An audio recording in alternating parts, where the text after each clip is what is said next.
कालचाच आहे, विषय उद्याचा आहे आणि विषय एकूणच सध्या राज्यामध्ये जी एक अस्वस्थता आहे तोच विषय आहे. आता मी आपल्या माध्यमातून महाराष्ट्रातल्या जनतेशी जे बोलत आहे आणि बोलणार आहे ते उद्याच्या बंदबद्दल आहे.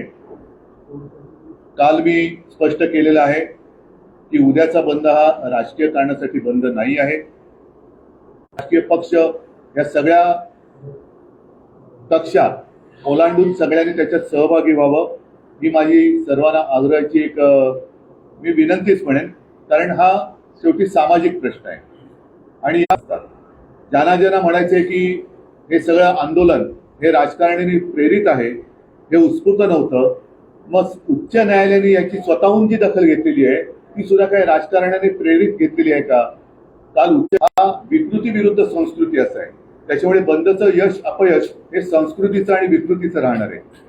जे आपल्या राज्यातले सगळे सुजाण आणि सुसंस्कृत नागरिक आहेत त्या सगळ्या बहिणीची किंमत केवळ पैशामध्ये करत असाल तर कृपा करून त्या बहिणीच्या नात्याला कलंक लावू नका.